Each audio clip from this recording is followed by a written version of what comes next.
Lu pernah ngebayangin enggak? Suatu hari lu buka Instagram dan lu lihat teman lama lu, yang dulu duduk di belakang lu waktu SMA, yang nilainya biasa-biasa aja, yang enggak pernah ikut lomba apapun, tiba-tiba upload foto depan ruko, 3 pintu yang baru dia beli. Cash. Tunai. Tanpa cicilan. Sementara lo yang lembur hampir tiap malam. Lo yang rajin ikut webinar pengembangan diri tiap weekend. Lo yang baca buku finansial sampai ngantuk. Lo masih hitung-hitungan mau beli earphone baru atau bayar tagihan dulu. Lo jadi mikir, apa yang dia tahu yang lo nggak tahu? Apa ada ilmu tersembunyi yang nggak pernah diajarkan di sekolah manapun? Jawabannya, ada. Dan hari ini kita bahas tuntas. Di video ini lo akan tahu 3 filosofi inti yang jadi sistem operasi otak mereka. Yang tanpa ini semua tips finansial manapun enggak akan mempan. Lo juga akan tahu kenapa tingkat tabungan rata-rata orang Indonesia cuma berkisar 10-20%, sementara sebagian keluarga pengusaha sukses bisa menyimpan 2 kali lipatnya. Dan yang paling bikin lo merenung ada di bagian terakhir, yaitu soal warisan yang sesungguhnya. Dan ini bukan soal harta. Tapi sebelum itu, ada satu kesalahpahaman besar yang harus kita luruskan dulu. Karena kalau lo skip bagian ini, 9 kebiasaan yang akan kita bahas berikutnya nggak akan masuk akal. Oke, stop dulu sebentar. Gua tahu apa yang ada di pikiran sebagian dari lu sekarang. Ini pasti soal modal turunan. Pasti orang tua mereka udah kaya duluan. Pasti ada privilege yang kita nggak punya. Gua mau bantah itu langsung. Kalau lu pikir semua pengusaha sukses dari komunitas ini lahir dengan sendok emas di mulut, lu salah besar. Banyak dari mereka, dan ini fakta yang jarang disorot, memulai dari nol bahkan dari minus. Ambil contoh kisah yang banyak beredar di komunitas bisnis Tanah Abang. Banyak pedagang tekstil generasi pertama di sana memulai usaha mereka bukan dengan modal ratusan juta. Mereka mulai dengan sewa lapak kecil, jual barang konsinyasi, dan tidur di toko untuk menghemat biaya kos. Bukan karena dipaksa, tapi karena mereka memang memilih membangun sebelum menikmati. Lalu apa yang membedakan mereka? Bukan darah, bukan nama keluarga, bukan koneksi orang tua. Yang membedakan mereka adalah sistem. Cara mereka berpikir soal uang, waktu, dan reputasi sudah diprogram berbeda sejak kecil. Dan sistem itu, dan ini yang penting, bisa dipelajari oleh siapa saja yang mau. Jadi kalau selama ini lu menganggap kebiasaan finansial ini eksklusif milik satu kelompok, mulai sekarang buang pikiran itu. Karena apa yang akan kita bahas bukan warisan genetik. Ini adalah perangkat lunak yang bisa diinstal di otak siapa saja. Termasuk lu. Tapi ada syaratnya. Lu harus paham dulu sistem operasinya sebelum install aplikasinya. Karena kalau lu skip bagian ini dan langsung lompat ke tipsnya, hasilnya sama seperti lu install aplikasi editing video profesional di HP dengan RAM 1 GB. Nggak akan jalan. Ada 3 filosofi yang jadi fondasi dari semua kebiasaan yang akan kita bahas. 3 prinsip ini bukan quotes motivasi. Ini adalah cara pandang yang benar-benar dijalani, bukan sekadar diposting. Filosofi pertama, hidup itu perjuangan sebelum pesta. Bagi mereka, masa muda bukan panggung untuk eksis. Masa muda adalah jendela paling berharga untuk bekerja dan membangun. Prinsipnya sederhana. Berkeringat dulu, nikmatin belakangan. Mereka rela hidup di bawah kemampuan sekarang demi bisa hidup jauh di atas rata-rata nanti. Ini bukan soal menyiksa diri, tapi soal menunda kekacauan. Filosofi kedua, uang adalah alat bukan identitas. Ini yang paling sering disalahpahami. Bagi mereka, uang bukan lambang status. Uang adalah palu, cangkul, dan sekop untuk membangun fondasi. Setiap rupiah yang mereka pegang harus bekerja, bukan dipajang. Mereka tidak membeli gengsi karena mereka tahu gengsi tidak membayar tagihan. Filosofi ketiga, reputasi lebih mahal daripada brand apapun. Mereka membangun nama, bukan citra.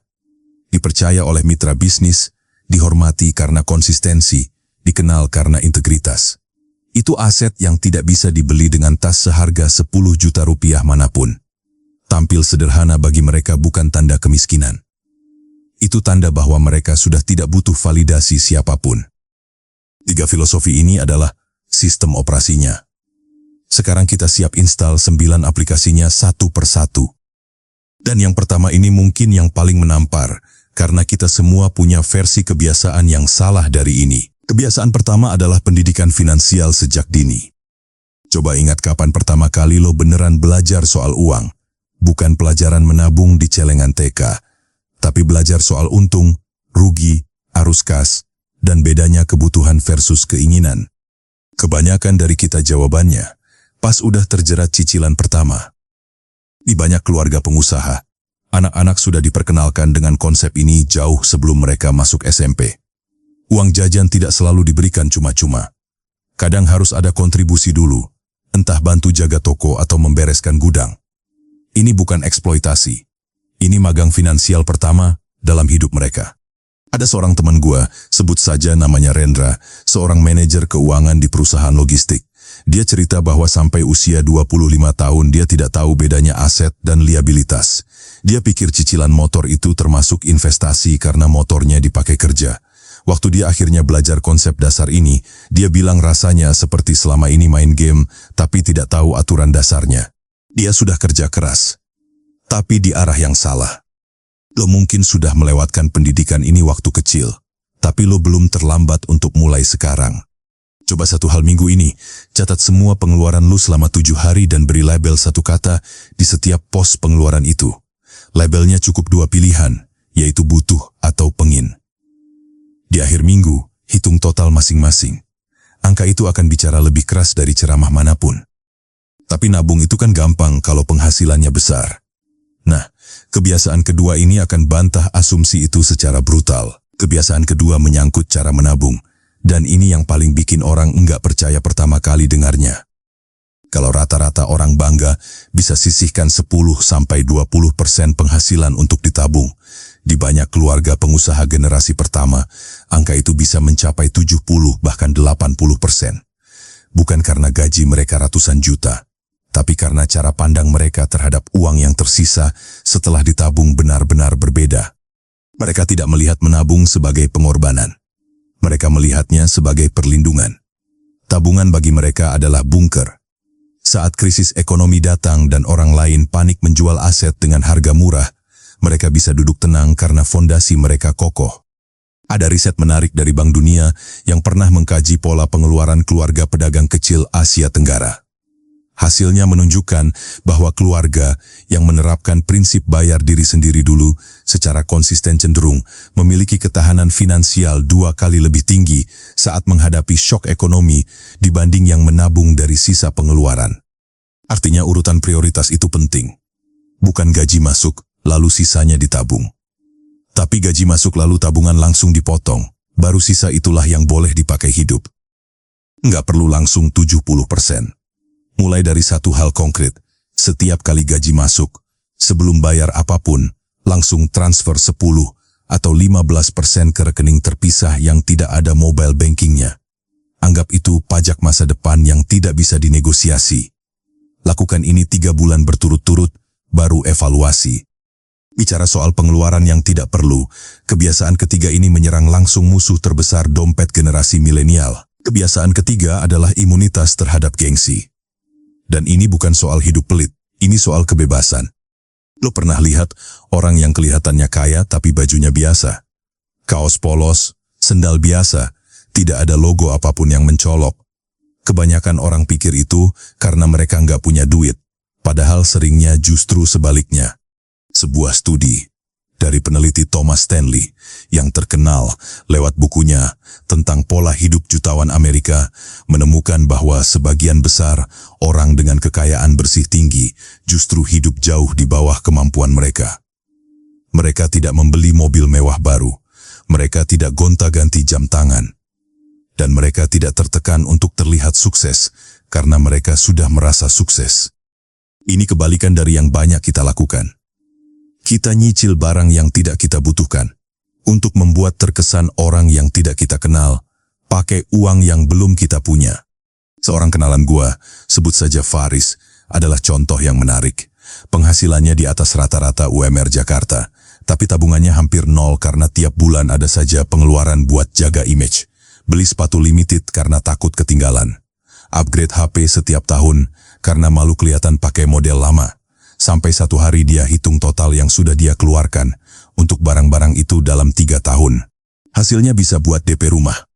Coba satu latihan selama 30 hari ke depan. Setiap kali lu mau beli sesuatu yang bukan kebutuhan pokok, tanyakan satu pertanyaan. Gua beli ini karena lu butuh fungsinya atau karena lu butuh logonya? Jawaban jujur dari pertanyaan ini bisa menghemat jutaan rupiah per tahun. Kalau kebiasaan ketiga ini soal mengerem pengeluaran impulsif, kebiasaan keempat ini soal membangun kemandirian yang jauh lebih dalam dari sekadar dompet. Kebiasaan keempat ini kedengarannya sepele, tapi dampak finansialnya nyata. Mereka lebih memilih melakukan sendiri apa yang bisa dilakukan sendiri, termasuk urusan dapur. Masak sendiri bukan karena tidak mampu pesan, tapi karena mereka memahami bahwa setiap hal yang bisa dikontrol sendiri tidak perlu dibayarkan ke pihak lain. Ini soal prinsip yang lebih besar dari sekadar hemat uang makan. Ini soal membangun kebiasaan tidak bergantung, tidak malas, dan tidak rela membayar kemudahan yang sebenarnya bisa diciptakan sendiri. Kita hidup di era di mana segala sesuatu bisa dipesan dalam 3 klik. Dan itu nyaman. Tapi kenyamanan itu ada harganya yang sering kita underestimate. Ongkos kirim, biaya layanan, markup harga, semuanya menumpuk dan menggerogoti dompet tanpa terasa. Coba satu tantangan kecil. Pilih 1 hari dalam seminggu, dan di hari itu masak sendiri minimal untuk 1 kali makan. Tidak perlu yang rumit. Nasi dan telur ceplok sudah cukup. Tujuannya bukan jadi chef. Tujuannya adalah melatih kembali otot kemandirian yang sudah lama kita biarkan mengecil. Kemandirian di dapur ternyata punya saudara kandung yang lebih mengubah hidup. Kebiasaan kelima ini soal bagaimana mereka bekerja, dan ini yang paling sering disalah tafsirkan. Kebiasaan kelima adalah etos kerja. Tapi ini bukan ceramah soal kerja keras biasa. Banyak dari kita sudah kerja keras. Lembur, multitasking, cuti hampir tidak pernah diambil. Tapi kalau hasilnya tidak sebanding, bukan karena kurang keras, tapi karena arahnya yang kurang tepat. Yang membedakan adalah ini, mereka tidak hanya kerja keras, mereka kerja dengan presisi. Setiap jam kerja diarahkan ke aktivitas yang memberikan dampak terbesar. Mereka selalu cari cara ngerjain sesuatu lebih efisien, lebih hemat waktu, dan hasilnya lebih maksimal. Istirahat bagi mereka bukan pelarian dari pekerjaan yang menumpuk. Istirahat adalah reward setelah tugas tuntas. Coba satu prinsip ini mulai besok. Alokasikan 1 jam pertama hari kerja lo untuk mengerjakan satu tugas paling penting dan paling sulit, tanpa notifikasi, tanpa interupsi. 1 jam ini saja akan mengubah ritme produktivitas lo secara signifikan kalau dilakukan konsisten. Tapi etos kerja yang bagus tidak akan optimal kalau lo punya hambatan mental yang satu ini. Dan kebiasaan keenam ini adalah yang paling menampar untuk para milenial berpendidikan. Kebiasaan keenam ini adalah tamparan keras untuk budaya gengsi jabatan yang sudah mengakar. Mereka tidak pernah menolak pekerjaan halal karena dianggap tidak prestisius. Jualan kecil-kecilan, buka warung dari garasi, ngajar les dengan bayaran kecil, semua dilakukan tanpa rasa malu. Prinsipnya sederhana. Jangan remehkan penghasilan kecil karena dari sanalah kekayaan sesungguhnya dibangun. Bandingkan dengan kondisi yang banyak terjadi di generasi kita. Banyak lulusan perguruan tinggi yang rela menjadi staf dengan gaji pas-pasan asal ada jabatan di kartu nama. Menolak peluang jualan kecil-kecilan karena takut kelihatan tidak sukses di mata teman-teman lama. Gue pernah ngobrol dengan seorang pedagang bakso yang punya omset bersih per bulan jauh di atas gaji rata-rata fresh graduate. Dia cerita bahwa dia sempat ditawari kerja kantoran 2 kali.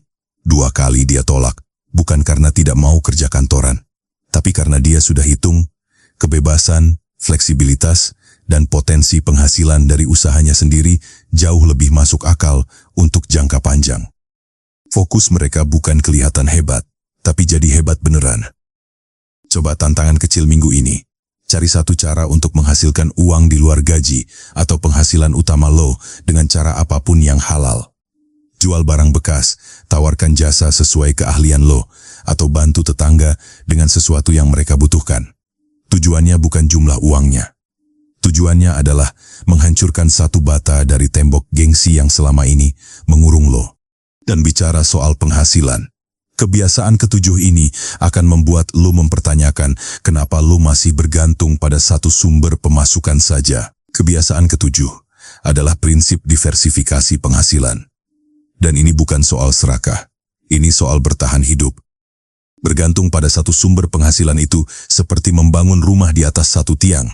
Kelihatannya berdiri tegak, tapi satu guncangan saja bisa merobohkan semuanya. Kita semua sudah merasakan buktinya. Waktu pandemi melanda, jutaan orang kehilangan pekerjaan dalam hitungan minggu. Mereka yang punya sumber penghasilan kedua atau ketiga, entah itu dari usaha sampingan, investasi pasif, atau jasa freelance, jauh lebih mampu bertahan dibandingkan yang 100% bergantung pada satu gaji.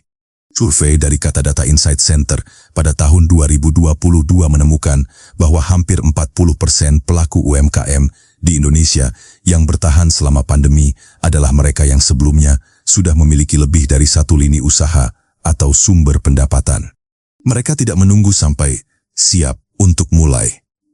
Mereka mulai kecil dan membiarkan keran itu mengalir lebih deras seiring waktu. Gimana cara memulainya? Minggu ini coba pakai kacamata peluang. Setiap kali lu dengar orang mengeluh soal sesuatu, catat di notes HP lo. Susah cari makanan sehat yang terjangkau. Ribet banget urusan desain untuk usaha kecil-kecilan. Tidak ada yang bisa bantu translate dokumen dengan cepat. Setiap keluhan itu adalah peluang yang pipannya belum dipasang. Kumpulkan 10 keluhan. Lalu lihat mana yang bisa lu jadikan nilai yang bisa lu jual. Setelah lu punya banyak keran penghasilan, musuh terbesarmu adalah kebiasaan ke-8 ini, yang muncul setiap kali lo buka aplikasi belanja. Kebiasaan ke-8 adalah filter konsumsi berbasis nilai guna. Sebelum membeli apapun yang tidak termasuk kebutuhan pokok, ada satu pertanyaan yang mereka tanyakan dalam hati. Ini beneran berguna atau cuma lucu doang? Rumah mereka tidak penuh barang. Tapi semua yang ada di sana fungsional dan tahan lama. Mereka tidak beli karena viral. Mereka tidak beli karena diskon. Mereka beli karena ada nilai nyata yang akan mereka gunakan secara berulang. Cara praktis melatih ini adalah kalkulator harga per pemakaian. Misalnya lu mau beli sepatu seharga 1 juta rupiah. Kalau lu perkirakan akan dipakai 50 kali dalam setahun, maka harga per pemakaiannya adalah 20.000 rupiah. Masuk akal. Tapi kalau lo beli jaket trendy seharga 1 juta, yang hanya akan lo pakai 2 atau 3 kali, karena modelnya cepat kelihatan ketinggalan zaman, harga per pemakaiannya 300 ribuan. Itu bukan pembelian yang bijak, itu adalah donasi sukarela ke brand tersebut. Hitung sebelum check out. Ini satu kebiasaan kecil yang bisa menghemat jutaan rupiah per tahun tanpa lo merasa kekurangan apapun. 8 kebiasaan tadi, semuanya soal membangun kekayaan untuk diri sendiri. Tapi kebiasaan terakhir ini, kebiasaan ke-9, adalah yang paling dalam dan yang paling sering diabaikan. Dan menurut gua, ini adalah yang paling penting dari semuanya. Kebiasaan ke-9 adalah soal warisan, tapi bukan warisan yang lu kira. Ada pola yang berulang terus dalam sejarah keluarga kaya. Generasi pertama membangun dari nol dengan kerja keras dan disiplin. Generasi kedua menikmati hasil jerih payah orang tua. Generasi ketiga menghabiskan yang tersisa. Ini bukan mitos. Ini pola yang didokumentasikan dalam berbagai studi tentang kekayaan lintas generasi. Yang memutus siklus ini bukan jumlah harta yang diwariskan. Yang memutus siklus ini adalah ilmu dan karakter yang ditanamkan. Di banyak keluarga pengusaha yang berhasil mempertahankan kekayaan lintas generasi, anak-anak dilibatkan langsung dalam proses bisnis sejak usia dini. Bukan untuk dieksploitasi, tapi untuk belajar dari lapangan. Mereka belajar bahwa uang tidak datang sendiri. Mereka belajar bahwa reputasi dibangun dari konsistensi. Mereka belajar bahwa kegagalan adalah bagian dari proses, bukan akhir dari perjalanan. Warisan terbesar bukan angka di rekening. Warisan terbesar adalah karakter yang membuat angka itu bisa terus tumbuh. Mulai dari diri sendiri sekarang. Buat satu dokumen sederhana, bisa di notes HP, bisa di aplikasi apapun, yang lu beri judul pelajaran berharga yang sudah gua pelajari. Setiap kali lu belajar sesuatu yang penting soal uang, kerja, atau hidup, catat di sana. Entah itu, jangan pernah berutang untuk hal konsumtif, atau selalu konfirmasi ulang sebelum deal bisnis.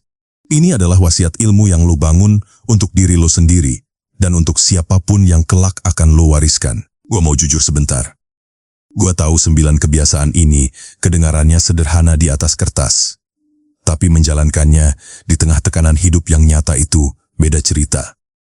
Lo hidup di era di mana biaya sewa naik tiap tahun. Di mana BPJS dan cicilan tidak pernah libur. Di mana media sosial tiap hari memperlihatkan highlight kehidupan orang lain yang seolah semuanya baik-baik saja. Di mana energi untuk berubah habis terpakai hanya untuk bertahan. Itu bukan alasan yang dibuat-buat. Itu kondisi nyata yang harus diakui. Tapi disinilah, gue ingin lu jujur ke diri sendiri. Bukan soal kondisi lu sekarang, tapi soal pilihan yang lu buat mulai dari momen ini. Karena kondisi boleh berat, tapi arah tetap bisa lu tentukan. 9 kebiasaan yang sudah kita bahas tadi bukan milik satu etnis. Bukan privilege satu kelompok. Ini adalah sistem yang bisa diinstal di otak siapapun yang memutuskan untuk serius. Kuncinya ada di kata terakhir itu, memutuskan. Sekarang coba bayangkan ini sejenak. 3 tahun dari sekarang, kalau lo mulai menerapkan 1 atau 2 kebiasaan ini hari ini, lo sudah punya tabungan darurat yang bisa menopang lo 6 bulan tanpa penghasilan. Lo sudah punya minimal 1 sumber penghasilan tambahan di luar pekerjaan utama. Lo sudah berhenti membeli barang untuk terlihat kaya dan mulai membeli aset untuk menjadi kaya. Kehidupan finansial yang lebih tenang itu bukan mimpi. Itu adalah hasil dari kebiasaan kecil yang dilakukan secara konsisten hari demi hari. Pertanyaannya bukan, bisa nggak gue lakuin ini? Pertanyaannya adalah, mau nggak gue mulai hari ini? Jawaban itu cuma ada di dalam diri lo. Dan gue percaya, kalau lo sudah nonton sampai sini, lo bukan tipe orang yang nonton sambil manggut-manggut doang. Dari 9 kebiasaan tadi, pilih 1 yang paling terasa relevan dengan kondisi lo sekarang. Cuman 1. Dan mulai besok, coba terapkan selama 7 hari. Bukan 7 tahun. Bukan seumur hidup. Cukup 7 hari dulu. Kalau setelah 7 hari lo merasakan perbedaan, bahkan yang kecil sekalipun, lo sudah tahu jalannya. Kalau video ini memberi lo perspektif baru, bagikan ke 1 orang yang menurut lo butuh dengar ini. Bukan karena gua minta, tapi karena berbagi ilmu yang bermanfaat itu kebiasaan ke-10 yang belum sempat kita bahas hari ini. Sampai ketemu di video berikutnya.